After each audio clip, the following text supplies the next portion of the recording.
والسلام کو مبعوث فرمایا اور اس امت کے اندر اللہ تعالی نے جناب محمد الرسول اللہ صلی اللہ علیہ وسلم کے فیض کو لیے ہوئے ایک نظام رکھا، اولیاء کا، اقطاب کا، ابدال کا، غوثوں کا۔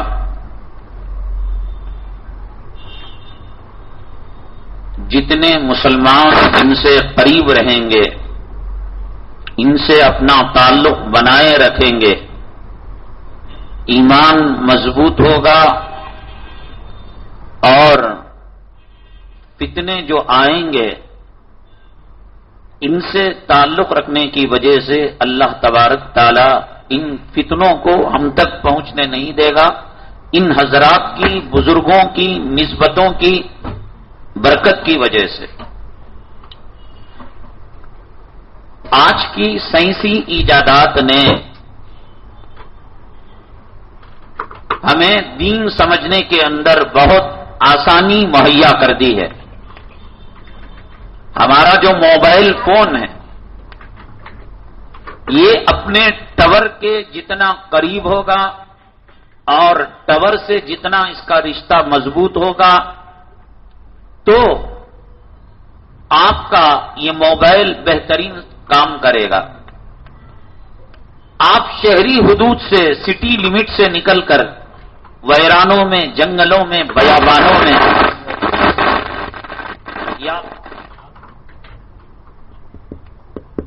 یا فضائی حدود کے اندر آپ چلے جائیں، جہاں آپ کے اور ہمارے موبائل کا نیٹ ورک اپنے ٹاور سے نہیں ملا ہوا ہوتا ہے، 10 کروڑ کا موبائل ہو وہ بیکار ہے، اور 200 روپے کا موبائل اگر اپنے ٹاور سے ملا ہوا ہے وہ کامیاب ہے، اس میں انکمنگ ہے، اس میں آؤٹ گوئنگ ہے۔ ہمارے ایمان کا ٹاور اگر ان اولیاء کرام سے جڑا ہوا ہے اور جب ایک نیٹ ورک ہم پکڑ لیتے ہیں تو فضاؤں کے اندر 20 قسم کے نیٹ ورک کام کرتے ہیں۔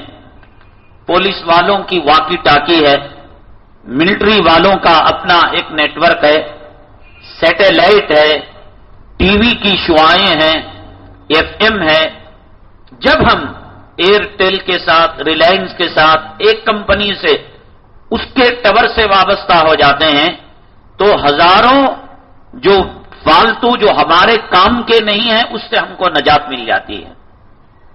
ہم اگر خانقاہ نقش بندیہ سے وابستہ ہو جاتے ہیں، چشتیہ سے، صابریہ سے، سہروردیہ سے، قادریہ سے، بیکار کے جو بلا وجہ کے فتنے دنیا کے اندر نت نئی قسم کی جماعتیں، نت نئے قسم کے فتنے ہم کو چھو نہیں سکتے، اس لیے کہ ہمارے ایمان کا جو رشتہ ہے وہ اپنے ٹاور سے بہت مضبوط ہے۔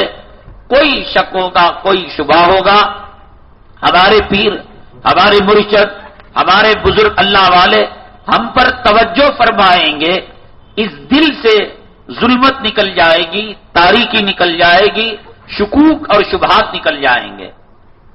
حضرت اقدس مولانا اشرف علی تھانوی رحمت اللہ علیہ فرمایا کرتے تھے کہ کئی مرتبہ میرے دل کے اندر وسوسے پیدا ہوتے تھے۔ حضرت اقدس حضرت مولانا رشید احمد گنگوہی رحمت اللہ علیہ کی میں مجلس کے اندر جا کر بیٹھتا، حضرت فرماتے ہیں کہ کبھی یہ نوبت نہیں آئی کہ میں اپنا سوال حضرت کے سامنے پیش کروں، حضرت کو پتہ نہیں کیسے یہ چل جاتا، اطلاع ہو جاتی، یہ سوال لے کر میں آیا ہوں، اور حضرت کسی نہ کسی طریقے سے میرے تمام شکوک اور تمام شبہات دور کر لیتے۔ آج کے زمانے میں بڑی مصیبت یہ ہے، اللہ والوں سے ہمارا رشتہ نہیں ہے، اللہ والوں سے ہمارا تعلق نہیں ہے۔ ایک لے دے کر جو اذان دے کر ہمیں بلاتا ہے اس کا مقام آج یہ ہے، ایک بھنگی اور ایک دھوبی سے بدتر ہم نے اس کا درجہ دے رکھا ہے، جس کی جورو پر نہیں چلتی، جس کی گلی کے کتوں اور سوروں پر نہیں چلتی، وہ آج آ کر بلال کے نائب پر احکامات چلاتا ہے۔ جھاڑو دینی کہ جی ککس کے اندر کیا ہے، نلوں میں پانی کیوں نہیں آ رہا؟ یہی آواز، یہی لہجہ خدا کی قسم جورو کے سامنے استعمال کرے، جھاڑو کے کٹے سے اس کی ایدم پوجا اس کا سواگت کرے گی۔ لے دے کر آخری درجہ یہ منبر پر، یہ محراب پر نبی کے نائب، نبی کے جانشین کتنے جو ہے پیچھے رہتے ہیں، سجدوں میں جاتے ہیں اور برائی سوچتے ہیں۔ ہم اولیاء اللہ سے کیا رشتے رکھیں گے جو ہمیں نماز کی طرف بلاتا ہے، جو ہماری نماز کو اللہ کے عرش تک پہنچاتا ہے۔ یاد رکھیے گا، نسبتیں اگر صحیح نہیں ہے، مزاجوں کے اندر توافق نہیں ہے۔ ہم نے ایئرٹیل کا سم لیا ہوا ہے اور ریلائنس کے ٹاور کے پاس، ووڈا فون کے ٹاور کے پاس جا کر ہم بیٹری پر بیٹری ڈال رہے ہیں، کرنسی پر کرنسی ڈال رہے ہیں، آپ غلط ٹاور کے پاس چلے گئے ہیں۔ نسبتیں صحیح ہونی چاہیے۔ آپ کے دل کا میلان، آپ کے دل کا رجحان اگر نبی کے وارثوں سے نہیں ملتا ہے، نبی کے جانشینوں سے نہیں ملتا ہے، بلال کے نائبوں سے نہیں ملتا ہے، اولیاء اللہ سے نہیں ملتا ہے، اور اقطاب، ابدال اور صلحاء سے نہیں ملتا ہے، خدا کی قسم یہ سجدے بیکار ہیں، یہ نمازیں بیکار ہیں۔ سیدنا صدیق اکبر رضی اللہ تعالیٰ عنہ قیامت تک جتنی نسل انسانی اسلام کے نام پر آئے گی، مسلمانوں کے نام پر آئے گی، آپ یقین مانیں ان کی نسبت جناب محمد رسول اللہ صلی اللہ علیہ وسلم سے جس درجے قوی تھی، جس درجے آپ کا تعلق رسول کریم صلی اللہ علیہ وسلم سے تھا، کسی اور کا نہ ہوا ہے نہ قیامت تک ہو سکتا ہے۔ نتیجہ کیا؟ اللہ کے نبی صلی اللہ علیہ وسلم نے حجۃ الوداع کے موقع پر ارشاد فرمایا، اے صحابہ تم گواہ رہنا، اللہ تو گواہ رہنا، جس نے مجھ پر احسان کیا ہے اس دنیا میں موت سے پہلے میں نے اس کے احسان کا بدلہ چکا دیا، لیکن ابو بکر وہ ہیں کہ ان کے احسان کا بدلہ میں قیامت میں اللہ چکائے گا۔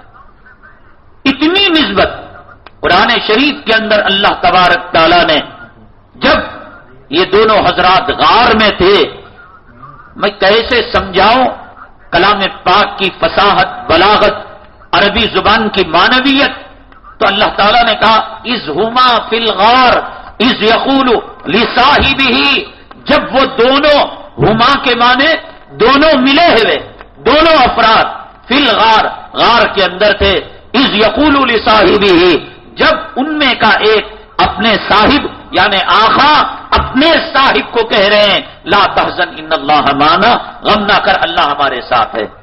کائنات میں سب سے اونچا مقام صدیق کا اس لیے بنا کہ صدیق کی نسبت رسول کریم صلی اللہ علیہ وسلم سے اتنی قوی تھی، اتنی قوی تھی کہ غزوہ تبوک کے موقع پر جب آپ نے اعلان کیا صحابہ چندہ اکٹھا کرو، مال جمع کرو، ہر ایک صحابی نے اپنی حیثیت کے مطابق مال جمع کیا۔ حضرت عمر فاروق یہ سمجھ رہے تھے آج میں صدیق سے آگے بڑھ جاؤں گا، مال دیکھا گیا 2-4 کلو گندم گیہوں کیا ہے، بس چھوٹا سا مال ہے، اور حضرت عمر فاروق کا ڈھیروں مال ہے۔ دل میں خوش ہو رہے ہیں کہ چلو آج تو کم سے کم ایک معاملے میں میں صدیق سے آگے بڑھ گیا۔ اللہ کے نبی صلی اللہ علیہ وسلم نے صحابہ کرام سے پوچھا آپ نے کتنا؟ کسی نے 1/3 بتایا، کسی نے 50 بتایا، کسی نے 25% بتایا۔ حضرت عمر فاروق رضی اللہ تعالیٰ عنہ نے کہا 2 میٹر کا کپڑا، 1 میٹر گھر کے لیے، 1 میٹر آپ کے قدموں میں، 2 لوٹے، 1 لوٹا گھر کے لیے اور 1 برتن آپ کے قدموں کے لیے، اور جو ہے گھر جائیداد اگر 2 ایکڑ زمین ہے 1 ایکڑ گھر والوں کے لیے، 1 ایکڑ آپ کے قدموں میں۔ آپ نے فرما کر اپنے دل میں آپ مسکرا رہے تھے، خوش ہو رہے تھے۔ حضرت صدیق اکبر رضی اللہ تعالیٰ عنہ کو پوچھا گیا اے صدیق آپ کیا لے کر آئے، گھر والوں کے لیے کیا چھوڑ کر آئے؟ فرمایا اے اللہ کے نبی صلی اللہ علیہ وسلم میرے جسم پر جو کپڑے تھے میں نے اس کو بھی یہاں پر نچھاور کر دیا ہے، آپ نے گھر والوں کے لیے کیا چھوڑا؟ فرمایا کچھ نہیں چھوڑا، اللہ اس کے رسول کو چھوڑا ہوں۔ کچھ دیر کے اندر حضرت جبرائیل امین علیہ الصلوۃ والسلام آسمان سے اس دنیا میں تشریف لے کر آئے اور دیکھا کہ خلاف معمول حضرت جبرائیل ٹاٹ کا لباس پہنے ہوئے ہیں. اللہ کے نبی صلی اللہ علیہ وسلم نے پوچھا اے جبرائیل آپ تو شاہانہ لباس فرشتوں والے کپڑے پہنا کرتے ہیں, آج کیوں ٹاٹ کا لباس پہنا ہے؟ حضرت جبرائیل امین علیہ السلام نے فرمایا آج صدیق کی ادا اللہ کو اتنی پسند آئی, آسمان کے سارے فرشتوں کو کہا کہ میرے محبوب کے صدیق نے ٹاٹ کے لباس کو پہنا ہے, فرشتوں آج اس کی موافقت کرتے ہوئے تم بھی ٹاٹ کا لباس پہننا, اور میرے جبرائیل پیغمبر کے پاس وہی لے کر جانا تو ٹاٹ کا لباس پہن کر جانا. نسبت کبھی تھی, طاقت والی تھی. اللہ تعالیٰ نے ان کا مقام اتنا کیا اتنا کیا اتنا کیا, ہزاروں فاروق مل کر حضرت صدیق کا مقابلہ ایک رات کا مقابلہ نہیں کر سکتے تھے. حضرت عمر فاروق رضی اللہ تعالیٰ نے فرمایا کرتے تھے اے صدیق ایک کام کرو, میری عمر بھر کی نیکیاں لے لو اور غار ثور میں نبی کے ساتھ جو تنہائی کے لمحات گزارے وہ ایک رات کی نیکیاں مجھے دے دو. اتنا بڑا مقام اس لیے کہ نسبت آپ کی جناب محمد رسول اللہ صلی اللہ علیہ وسلم سے بہت طاقتور تھی, اور جس کی نسبت نہ ہو وہ فیض نہ قرآن سے حاصل کر سکتا ہے, اس کا گو وہ کھائے گا. اس کا اگر کسی شخص کو دیکھو کہ وہ نبی کے وارثوں کے, علماء کے, اولیاء کے, صلحاء کے, حفاظ کے اور بلال کے نائبوں کے خلاف بک رہا ہے, میرے رب کی قسم ممبر رسول پر کہہ رہا ہوں کہ انشاءاللہ وہ وقت آئے گا کہ ایسی حالت اللہ اس پر طاری کرے گا, وہ اپنا پیشاب خود پیے گا, اپنا پاخانہ موت سے پہلے خود کھائے گا. کتنے میں آپ کو ایسے واقعات بتاؤں. حضرت وحشی رضی اللہ تعالیٰ ہندا کے کہنے پر انہوں نے حضرت حمزہ رضی اللہ تعالیٰ عنہ کو شہید کیا تھا اور جسم کے ٹکڑے ٹکڑے کیے تھے. حضرت وحشی رضی اللہ تعالیٰ عنہ کے دل میں ایمان گھر گیا اور ایمان لانا چاہتے تھے تو نخرے کیے, کہا میرا ایمان اللہ قبول کرے گا, میری توبہ اللہ قبول کرے گا, اور کیا رسول کریم صلی اللہ علیہ وسلم مجھے معاف کر دیں گے؟ سورہ فرقان کے آخری رکوع میں اللہ تعالیٰ نے آیت نازل فرمائی الا من تاب وآمن وعمل عملا صالحا, جس نے توبہ کی, ایمان کیا, نیک کام کیے, فاولئک یبدل اللہ سیئاتہم حسنات, اے وحشی تیرے گناہوں کو نیکیوں میں بدل دیا جائے گا. یہ کہہ کر ایمان کی دعوت دی گئی. حضرت وحشی رضی اللہ تعالیٰ جناب محمد الرسول اللہ صلی اللہ علیہ وسلم کے ہاتھ پر ایمان لینے کے لیے گئے. آقا نے فرمایا وحشی ایمان تو لا چکے ہو, جنت کی سند لے چکے ہو, غور کرو علماء کا کینہ, اولیاء کے تعلق سے بدزنی, بزرگان دین کے تعلق سے, ائمہ کے تعلق سے بدزنی, اور یہ مسجد کے جو خدام ہیں, بلال کے نائبین ہیں, دل میں حسد کینہ. حضرت جناب محمد الرسول اللہ صلی اللہ علیہ وسلم نے فرمایا وحشی ایمان لا کر جنت کی سند تو لے چکے ہو, جنت کی ٹکٹ تو لے چکے ہو, ایک میری گزارش یہ ہے کہ مرتے دم تک اپنا چہرہ مجھے نہ دکھانا. کیوں؟ تمہیں دیکھ کر حضرت حمزہ کی یاد تازہ ہو جاتی ہے, اور نقصان تمہیں ہوگا جب تم سامنے آؤ گے اور تمہارے تعلق سے میرے دل کے اندر تکدر پیدا ہوگا. میں اپنے ٹاور کا سوئچ آف کر دوں گا اور تمہارا موبائل کا ٹاور ختم ہو جائے گا, نسبتیں ختم ہو کر تمہارا ایمان ضائع ہونے کا اندیشہ ہے. تم دور رہو, بہتر ہے چہرہ نہ دکھانا. تم آؤ گے نبی کے دل کے اندر جو ہے میلان پیدا ہوگا, حضرت حمزہ کی شہادت کی یاد تازہ ہوگی, اور تمہارے تعلق سے ٹاور کم ہوگا, نسبتیں کم ہوگی. بہتری اسی میں ہے کہ تم جو ہے اپنا چہرہ موت تک نہ دکھایا کرو. کیوں؟ اس لیے کہ محبتوں کے ساتھ اور الفتوں کے ساتھ, ان اولیاء کرام کی عقیدتوں کے ساتھ ہمارے ایمان کی سلامتی ہے, ہمارے نمازوں کی سلامتی ہے. کون ہے جو ہمارے نماز جنازہ پڑھانے والا؟ کون ہے جو ہماری بیٹیوں کو حلال کرنے والا؟ کون ہے ہماری بہوؤں کو حلال کرنے والا؟ کون ہے سیدھا راستہ صراط مستقیم بتانے والا؟ کون ہے اس پرفتن زمانے کے اندر آدھا حلال و ہذا حرام, یہ حلال ہے, یہ حرام ہے, یہ جائز ہے, یہ ناجائز ہے, ان کے تعلق سے دل کے اندر کینہ پیدا کرنا اور بدزنی پیدا کرنا. میں سمجھتا ہوں کہ یہ آدمی دعا کرے مولا مجھے ایڈز دے دے, مجھے کینسر دے دے, مجھے ہارٹ اٹیک دے دے, مجھے کتا سور بنا دے, لیکن ان نبی کے وارثوں اور جانشینوں کے تعلق سے دل کے اندر بدگمانی پیدا نہ کرنا. محمود غزنوی رحمت اللہ علیہ، میں نے آپ کو بتایا تھا، یہ اپنے زمانے کے بادشاہ کے جو فوجی تھے، اس فوج کے اندر ایک ادنا ملازم تھے، کوئی ان کا مقام نہیں تھا، لیکن ایک مرتبہ ایک اللہ والے ان کے گھر کے اندر آئے اور ان کے ابا بلائے تھے، تو انہوں نے ان کا اکرام کیا، ان کا تواضع کیا اور ان کی قدردانی کی، نہ صرف یہ کہ گھر کے اندر مہمان نوازی کی، بلکہ جب وہ الوداع کرنے لگے اور رخصت کیا تو ان کے پیچھے یہ جانے لگے۔ فرماتے ہیں علماء نے لکھا، مشائخ نے لکھا ہے کہ جتنے قدم محمود غزنوی رحمت اللہ علیہ اس اللہ والے کے پیچھے گئے ہیں، اللہ تبارک تعالیٰ نے اتنے قدموں کو سالوں میں بدل کر ان کے نسلوں کے اندر حکومت کے تخت و تاج دے دیے، ایک اللہ والے کے پیچھے جانے کی وجہ سے۔ کہتے ہیں کہ جب محمود غزنوی رحمت اللہ علیہ کا انتقال ہو گیا تو کسی نے خواب میں پوچھا، بادشاہوں کی تو بڑی بڑی درگت ہوتی ہے صاحب، کبھی کسی کا دل دکا دیا، کبھی کسی کو جھٹک دیا، پھٹک دیا، اور کبھی کسی کو ناراض کر دیا، کبھی کسی غریب بیوہ کی زمین کو ہڑپ لیا، تمہاری تو بڑی پٹائی ہوئی ہوگی۔ محمود غزنوی رحمت اللہ علیہ نے فرمایا، اللہ تبارک تعالیٰ نے میرے ساتھ رحم و کرم کا معاملہ فرمایا، اللہ نے حساب و کتاب کے بعد آسانی سے لے کر مجھے جنت کے اندر داخلہ فرما دیا۔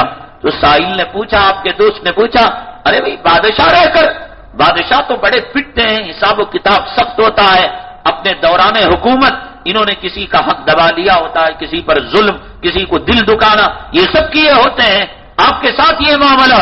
فرمانے لگے، اللہ نے نہ میری حکومت کے امور کو دیکھا، نہ میرے سجدوں کو دیکھا، نہ میری نمازوں کو دیکھا، نہ میری تلاوت کو دیکھا، نہ میرے ذکر و اذکار کو دیکھا۔ ہوا یہ، ایک مرتبہ میں راستے میں جا رہا تھا، ایک بزرگ کی خانقاہ تھی، اس خانقاہ کو جھاڑا جا رہا تھا، صاف کیا جا رہا تھا، سڑک کے اندر دھول آ گئی تو میں نے یہ سوچا، اس دھول اور اس مٹی پر اس بزرگ کے خانقاہ کبھی لیٹے ہوں گے، کبھی بیٹھے ہوں گے، کبھی آرام کیے ہوں گے، کبھی بیٹھ کر ذکر کیے ہوں گے، تلاوت کیے ہوں گے، نماز پڑھے ہوں گے۔ یہ سوچ کر نہ صرف یہ کہ میں نے اپنے جسم سے اس دھول کو جھاڑا، بلکہ یہ کیا کہ جو دھول ہوا میں جا رہی تھی لے کر میں نے اپنے جسم پر مل لیا۔ اللہ نے فرمایا، تو نے میرے بزرگ کی، میرے محبوب جناب محمد رسول اللہ صلی اللہ علیہ وسلم کے جانشین کی عظمت اپنے دل کے اندر بسائی، اس کی بیٹھنے والی دھول کو اپنے جسم پر لگایا۔ میری بھی عزت کی قسم، جہاں جہاں وہاں دھول پہنچی ہے وہاں پر میں نے اپنے عذاب کو حرام کر دیا ہے۔ اتنے بڑے بادشاہ، لیکن اللہ تبارک تعالیٰ نے ان کے ساتھ محض اس چھوٹے سے عمل کی بنیاد پر کتنی بڑی نیکیاں نہیں کی ہوں گی اور کتنے بڑے اجر کے کام نہیں کیے ہوں گے۔ بڑی مصیبت یہ ہے، ہمارا رشتہ جتنا ٹی وی سے ہے، فلم اسٹاروں سے ہے، کرکٹ کے پلیئروں سے ہے اور کھلاڑیوں سے ہے، مالداروں سے ہے، سیٹ لوگوں سے ہے۔ کسی سے کہو کوئی معاملہ ہو جائے، ٹک ٹک ٹک ٹک موبائل دبائے گا، اے سی پی سے میرے تعلقات ہیں، ڈی سی پی سے، کمشنر سے، منہ بھر کر کہے گا۔ اللہ کی قسم یہ لعنت والی بات ہے۔ فخر کی بات یہ ہے کہ مؤذن میری موت کے بعد میرا دعا کرنے والا ہے، امام دل سے دعا کرنے والا ہے، علماء ہمارے حق کے اندر دعائیں مغفرت کرنے والے ہیں۔ یہ کیا کریں گے؟ یہ منسٹر، یہ ایم ایل اے، یہ ایم پی، یہ وزراء تمہاری موت کے بعد تمہارے جنازے کے پاس آئیں گے، شراب پیے ہوئے ہوں گے، جنابت کی حالت میں ہوں گے، سور کھائے ہوئے ہوں گے۔ جو رحمت کے فرشتے تمہیں عذاب سے روکے ہوئے تھے، کسی عالم کی دعا کے صدقے میں، ولی کی دعا کے صدقے میں، یہ حرام الدہر جب قریب آئے گا وہ رحمت کے فرشتے ہٹیں گے، اور جتنی دیر تک وہ منسٹر کھڑا رہے گا اتنی دیر تک اللہ کے عذاب کا یہ مردہ شکار ہوگا۔ یہی کریں گے تمہیں۔ دنیا میں تو کوئی کسی کو فائدہ نہیں پہنچایا، کسی ہیرو نے پہنچایا، کسی ہیرون نے پہنچایا، کسی وزیر نے پہنچایا، کسی سب خود غرض کتے ہیں، کتے کتا تو کم سے کم اپنے مالک کی وفاداری کرتا ہے، سور تو کم سے کم اس کا گوشت کھانے کے، اور انگریز، یہود، کافر، مشرک اس کا دودھ پینے کے کام آتے ہیں، یہ کچھ کام نہیں آتے۔ اللہ والوں سے تعلق، اللہ والوں سے نسبتیں، اللہ والوں سے جو ہے کل موت کے بعد بھئی کون مرا؟ وہ جو مسجد کو جھاڑو دیا کرتا تھا، بھئی کون مرا؟ ایسا نہیں کہ یہ جو ہے فلاں علاقے کا جے نگر کا ابو جہل مر گیا اور فورت بلاک کا ابو لہب مر گیا. اب اس زمانے کے اندر شہدائے کرام امین الامہ کے نام سے، مجاہد کے نام سے، غازی کے نام سے، شہید کے نام سے یہ سب مشہور ہوا کرتے تھے. اب کیا نام سے؟ اب اس نام سے انہیں ابو جہل کون بھی پوری نماز ہو کے بعد جو آتا تھا نا انہیں مر گا. کون مرا؟ جو جماعت ہوتی تھی پیچھے گڑ کو نماز پڑھتا تھا نا وہ بڈھا مر گا. ارے کون مرا بھی؟ یہاں جماعت ہوتی تھی کانوں میں انگلیاں ڈال کو مسجد انگل کو دوسری مسجد جاتا تھا نا انہیں مر گا. کون مرا بھی؟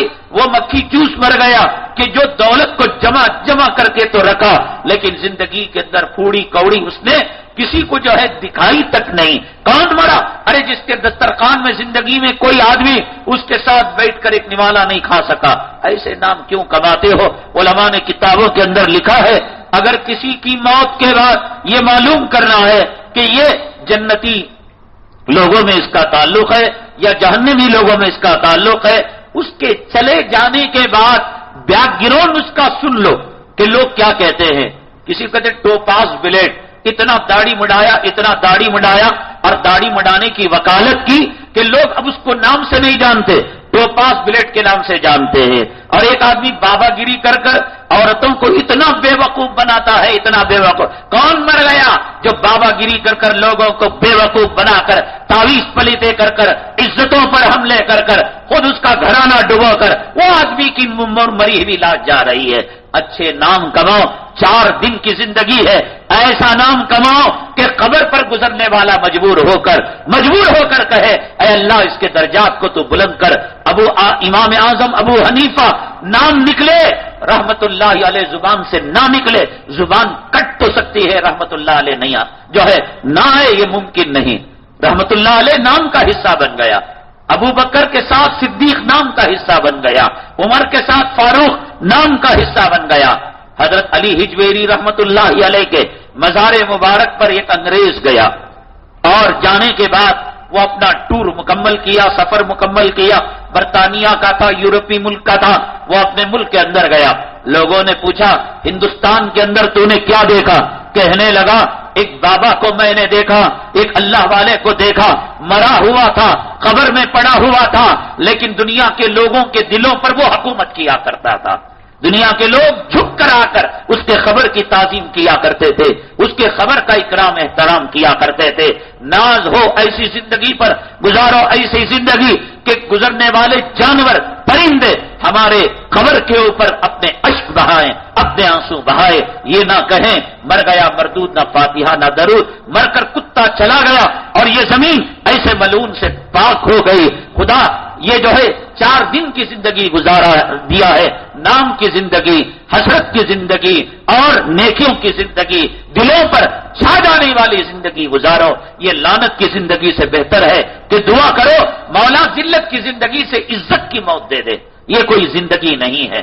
اور بزرگان دین کی نسبتوں سے اہل دل کے فیوز اور برکتیں کیا ہیں اور ان کے جہادی کارنامے کیا ہے، انشاءاللہ ہم کل عرض کریں گے.